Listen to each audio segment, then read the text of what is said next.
A etnometodologia tem como principal teórico Harold Garfinkel, com sua obra fundadora Estudos em Etnometodologia.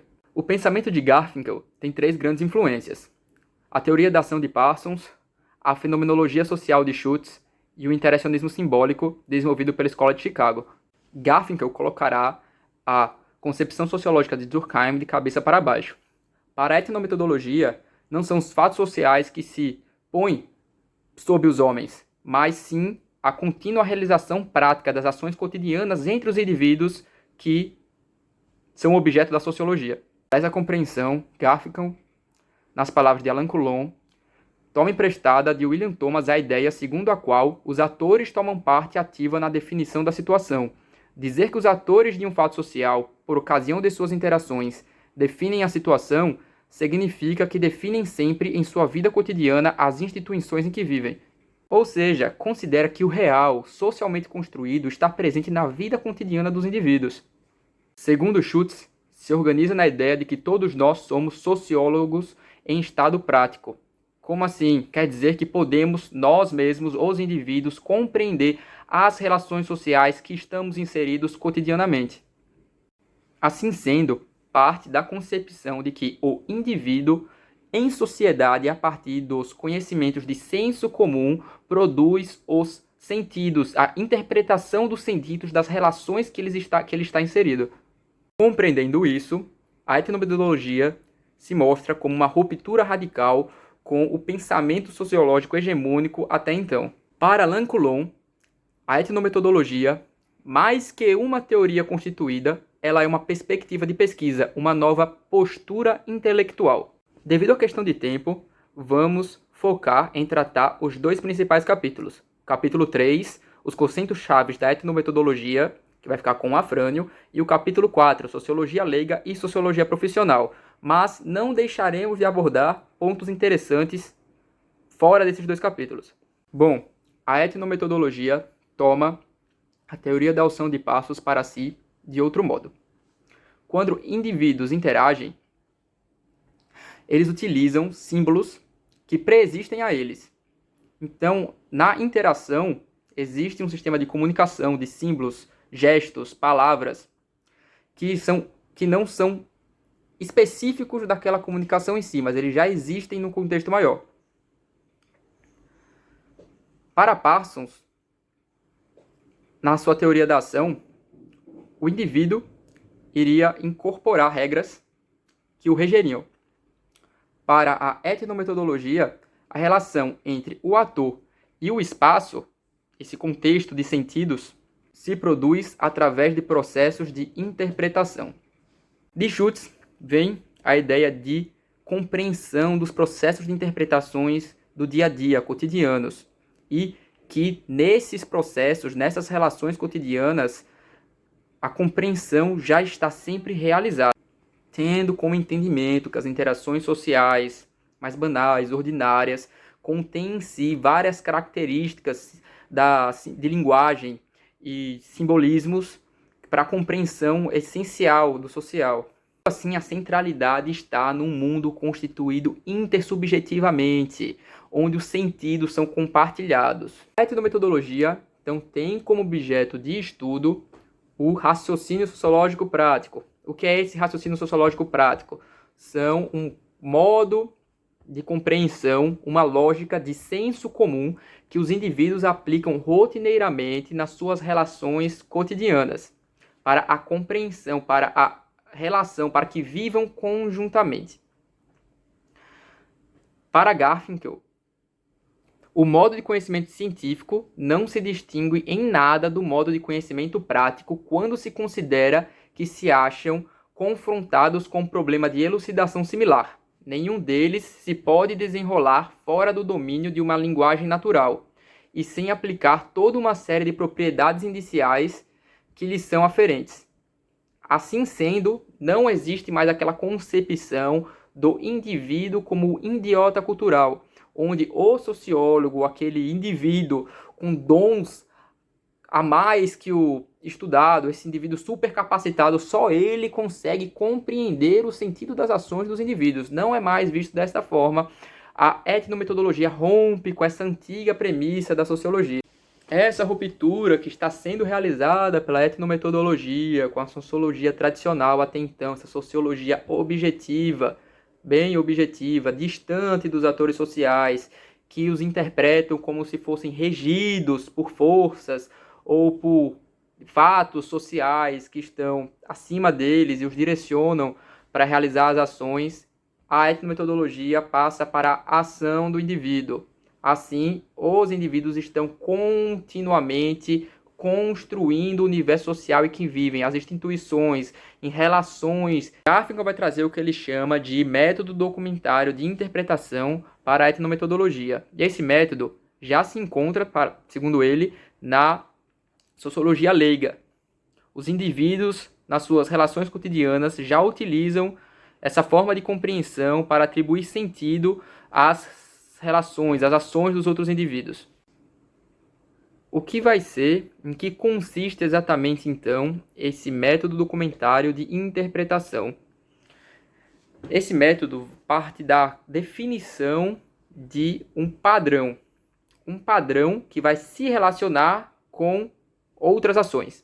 Então, a partir desse padrão que está, digamos, por trás, você vai relacionar o indivíduo a observar alguma ação, ele vai identificar ela como se relacionando a esse padrão. Então, nas palavras do próprio Garfinkel, o método documentário de interpretação implica a busca de um padrão idêntico homólogo subjacente a uma enorme variedade de realizações totalmente diferentes de sentido. Assim, o indivíduo vai atribuir várias realizações de sentido, várias ações, realizações de sentido a esse padrão. Essas construções e definições desse padrão são construídas continuamente durante a interação. Para melhor demonstrar como funciona o método documentário de interpretação, é realizado um experimento.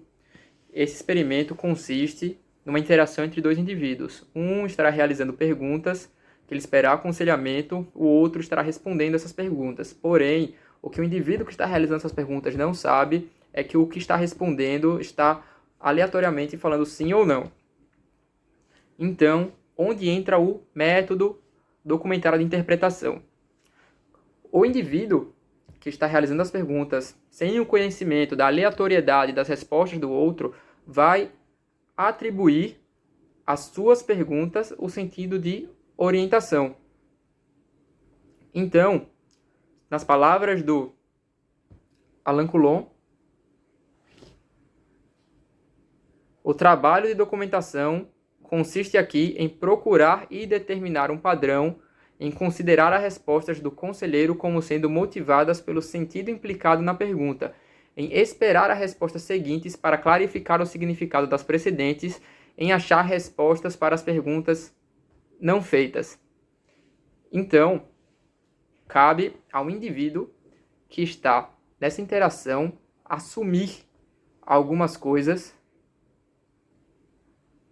que não estão explícitas na conversa. Dessa forma, o indivíduo, à medida que ia realizando suas perguntas e recebendo respostas, ia reformulando perguntas diferentes ou atribuindo respostas passadas que iam se acumulando a perguntas feitas mais anteriormente. Dessa forma, o indivíduo usa como recursos acontecimentos do passado e relaciona-os com o do presente para compreender a situação. Uma parte interessante é que o indivíduo que está sendo aconselhado atribui ao conselheiro elementos de conhecimento conjunto entre eles. Exemplo, quando ele está fazendo perguntas que envolvem conhecimentos sobre a religião de que ele é adepto, ele atribui ao conselheiro que ele tenha conhecimento de como funciona isso. Há, nas palavras de Alain Coulon, esse conhecimento comum que supostamente é compartilhado pelo conselheiro e pelo sujeito é denominado por Garfinkel esquema de interpretação.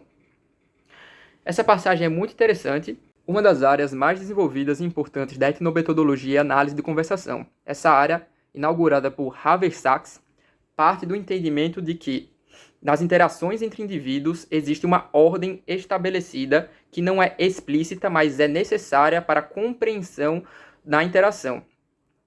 Nessa interação, um indivíduo está agindo para que se torne-se compreensível, ao mesmo tempo que ele está interpretando o sentido das ações do outro indivíduo. Ele vai estabelecer 3 hipóteses para compreensão numa análise de conversação.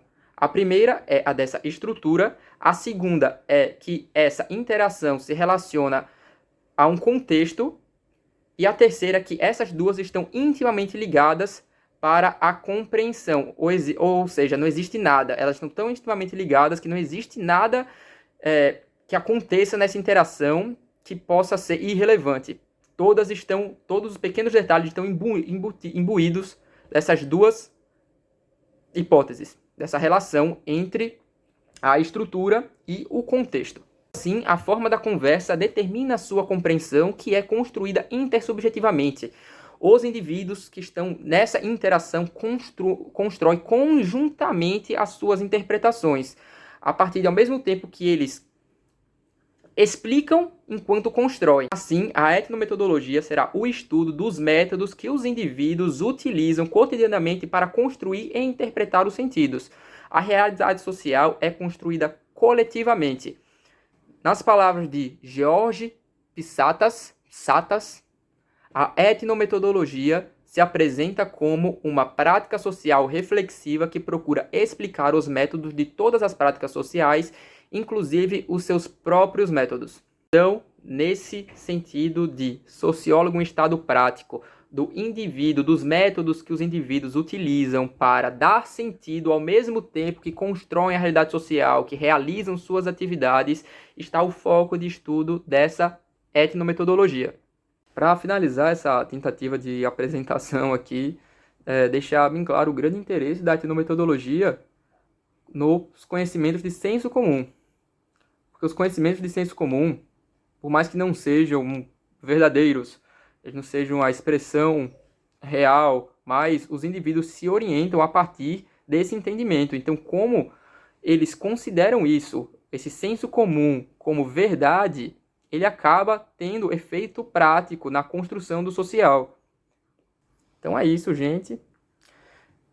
Sou péssimo com isso aqui. Foi completamente sofrido e angustiante a gravação desse vídeo. Mas, boa noite.